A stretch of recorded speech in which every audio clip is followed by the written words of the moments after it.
నమస్తే. ఈరోజు మనతో సీనియర్ బిజినెస్ అనలిస్ట్ జీవి సత్యనారాయణ గారు ఉన్నారు.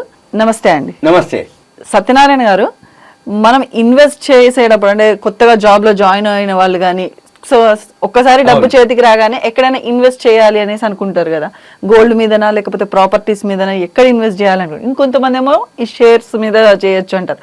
కానీ ఎక్కడ పాజిటివ్స్ ఉంటాయి, అదర్ నెగిటివ్స్ ఉంటాయి. సో షేర్స్ మీద ఎక్కువగా కూడా నెగిటివ్స్ అంటే పెడితే నష్టపోతాము అనేది ఎక్కువ ఉంటుంది. సో ఏది సేఫ్ ఇన్వెస్ట్మెంట్ అంటారు, ఎక్కడ చేయొచ్చు వీళ్ళు ఇన్వెస్ట్మెంట్? దీంట్లో చాలా భాగాలు ఉంటాయి. ఇది కొత్తగా ఉపయోగపడే కంటెంట్ అంటే కొత్తగా సేవింగ్స్, కొత్తగా జాబ్లో జాయిన్ అయిన వాళ్ళు, ఇప్పుడు ఈ మధ్యకాలంలో ఆడపిల్లలు మగపిల్లలు బీకామ్ అయిపోయినా, డిగ్రీ అయిపోయినా, బీటెక్ అయిపోయినా, పీజీ అయిపోగానే రెడీగా సాఫ్ట్వేర్ జాబ్లు ఉన్నాయి రెడీగా. వాళ్ళ ఎడ్యుకేషన్ బట్టి క్యాంపస్ సెలక్షన్లో చాలామంది జరుగుతూ ఉంటారు. వీళ్ళందరూ ఎప్పుడైతే జాబ్లో జాయిన్ అయినరో అప్పటిదాకా తల్లిదండ్రుల మీద బర్డెన్ ఉంటుంది, అంటే ఖర్చు పెట్టాలి. ఎప్పుడైతే ఇన్కమ్ సోర్స్ స్టార్ట్ అయిందో వాళ్ళకి సేవింగ్స్ మీద మెయిన్ ఇక దృష్టి పడుతుంది. మనకి ఇంత వస్తుంది కాబట్టి మనము సేవింగ్స్ చేసుకోవాలనేది ఒక ఇంట్రెస్ట్ ఉంటుంది. ఈ సేవింగ్స్లో చాలా భాగాలు ఉన్నాయి. మీరు అన్నట్టు గోల్డ్ లోనా, రియల్ ఎస్టేటా, ప్లస్ మన జనరల్గా ఏం జరుగుద్ది అంటే ఎక్కువ శాతం గోల్డ్లో ఇన్వెస్ట్ చేస్తే కొద్ది మొత్తమే ఉంటుంది, ఎక్కువ రిటర్న్స్ రావు. రియల్ ఎస్టేట్లో ఇన్వెస్ట్ చేయాలి అంటే క్యాపిటల్ ఎక్కువ కావాలి. మళ్ళీ వాటిల్లో మంచి చెడు అంటే రిస్క్ ఎక్కువ ఉంటుంది. అంటే ఏంటంటే ఎక్కడో ఊరు బయట అయితే రేటు తక్కువ దొరుకుతాయి, ఊళ్ళో ఇవి కావాలనుకుంటే సెంటర్లో ఇవి కావాలనుకుంటే రేట్లు ఎక్కువ ఉంటాయి.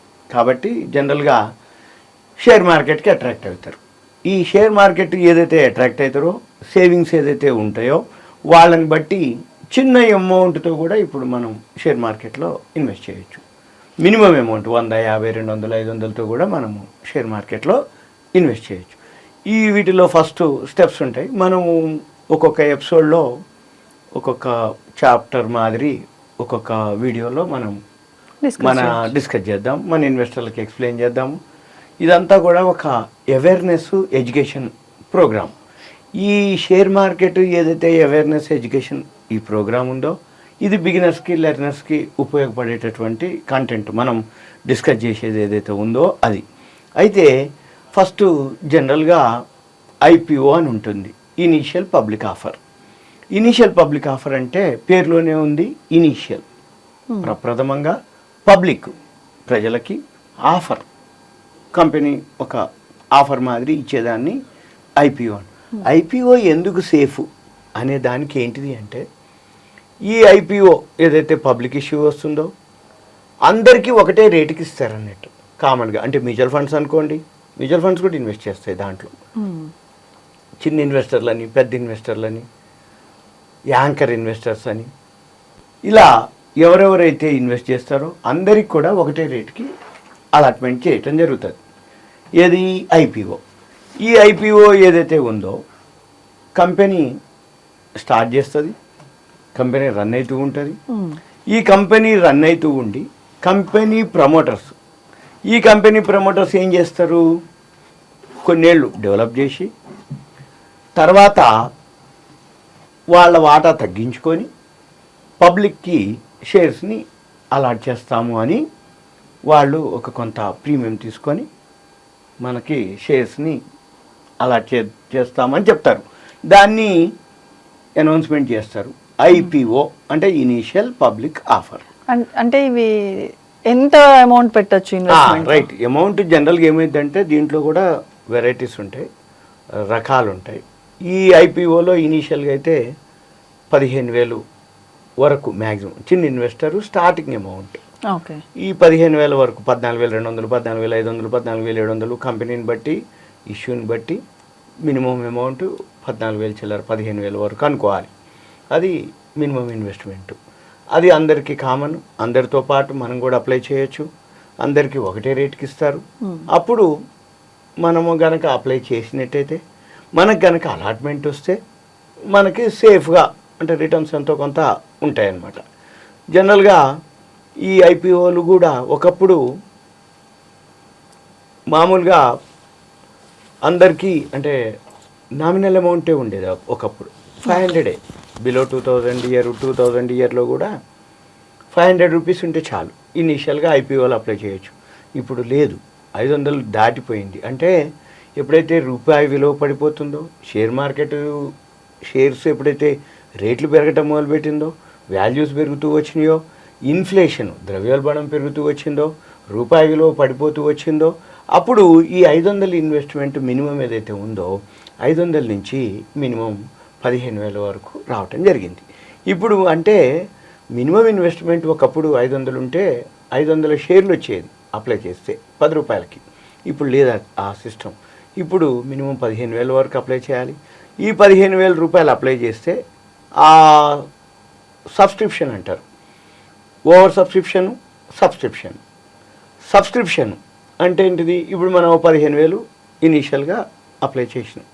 ఈ ఇనీషియల్గా 15,000 తోటి ఫస్ట్ టైం మినిమం స్టేజ్ ఈ 15,000 వరకు కాకుండా 14,000 చిల్లర ఎంత ఉండని అది అప్లై చేసినప్పుడు సపోజ్ కంపెనీ మళ్ళీ దీంట్లో కోటాలు ఉంటాయి. Anchor investors quota, small investors quota, high networth individuals quota, mutual funds quota, ఇలా కోటాలు ఉంటాయి. ఈ కోటాలో చిన్న ఇన్వెస్టర్స్ కోటా 100%లో కొన్ని 35%, 25%, 30% అట్లా కోటా ఉంటుంది. ఈ 35% కోటా అనుకోండి, అంటే సుమారుగా కంపెనీ 1,000 కోట్లకి పబ్లిక్ ఇష్యూకి వస్తుంది అనుకోండి. ఈ 1,000 కోట్లలో 350 కోట్లలో మన కోటా మనం ప్రైమరీ అప్లై చేయడానికి. అయితే 350 కోట్లే కనుక వస్తే మనం అప్లై చేస్తే అది 1 టైం సబ్స్క్రైబ్ అయింది అనుకోండి. 1 టైం సబ్స్క్రైబ్ అయింది అంటే అందరికీ ఇస్తారు అని అర్థం. సపోజ్ 350 కోట్లకి కాకుండా 700 కోట్లు వచ్చినాయి, అంటే ఆ కంపెనీ బాగుందని చాలామంది అప్లై చేశారు. 700 కోట్లు వచ్చినాయి అంటే మనము ఇద్దరం అప్లై చేసినాం. 100 అంటే మినిమం లాట్లు ఇద్దరిలో ఒకళ్ళకి ఇస్తారు అన్నట్టు. అంటే దాన్ని ఓవర్ సబ్స్క్రిప్షన్ అంటారు. అంటే 2 టైమ్స్ అయిందా ఇద్దరికి ఒకటి, 4 టైమ్స్ అయిందా నలుగురికి ఒకటి. ఒకళ్ళకి ఆ లాట్ ఉంటుంది, 50, 60, 70, 90, 100 అట్లా లాట్ ఉంటుంది. లాట్ సైజ్ అంటారు దాన్ని. ఆ లాట్ సైజుకి మనకు 60, 70 అలాట్ చేస్తారు. ఈ 60, 70 ఏవైతే షేర్లు అలాట్ చేస్తారో అవి ఓవర్ సబ్స్క్రిప్షన్. ఈ మధ్య కాలంలో మార్కెట్ బాగా పెరుగుతుంది. ఈ మార్కెట్ ఎప్పుడైతే బాగా పెరుగుతుందో ఈ ఐపీఓలకి బాగా రెస్పాన్స్ ఉంది. 1000 టైమ్స్ కూడా ఉన్నాయి ఈ మధ్య కాలంలో. 1000 టైమ్స్ అంటే మనము ఒకవేళ అప్లై చేస్తే 1000 మందిలో ఒక్కళ్ళకి అలాట్మెంట్ వస్తుంది. అంటే ఎంత టఫ్ ఉంటుంది అలాట్మెంటు అనేది ఏదైతే ఉందో అది మనకి తెలుస్తుంది. చాలామందికి ఒక అపోహ ఉంటుంది, ఐపీఓలు అప్లై చేసినాం అలాట్మెంట్ రాలేదు అంటారు. జనరల్ అది. ఎందుకంటే 700, 400, 500 రిట్లు అయినప్పుడు అలాట్మెంట్ రావు, ర్యాండమ్లో చేస్తుంది. సిస్టమ్ సాఫ్ట్వేర్ ఉంటుంది. ఆ ఏదైతే ఓవర్ సబ్స్క్రిప్షన్లో మనము రావాలి అంటే ఈజీ కాదు. కాబట్టి ఎక్కువ శాతం అలాట్మెంట్ రాదు. కానీ అప్లై చేస్తూ ఉంటే ఎక్కడో ఒక దగ్గర ఏదో ఒకటి అలాట్మెంట్ అవుతుంది. అయినాక ఆటోమేటిక్గా మంచి రేటు వస్తుంది. స్టార్టింగ్ సింపుల్గా ఐపీఓతో స్టార్ట్ చేయటం అనేది మంచిది. షేర్ మార్కెట్లో ఎవరైతే బిగినర్స్ ఉన్నారో సేఫ్ ఇన్వెస్ట్మెంట్ అనే కంటెంట్లో మనం ఇప్పుడు ఒక్కొక్క ఎపిసోడ్లో ఒక్కొక్క చాప్టర్లో ఒక్కొక్క భాగం గురించి మనం డిస్కస్ చేద్దాము. ఇది సింపుల్గా ఐపీఓ గురించి. సింపుల్గా ఉంటే మన పైసలు ఉంటాయి, లేదు అంటే అలాట్మెంట్ వస్తే షేర్లు ఉంటాయి.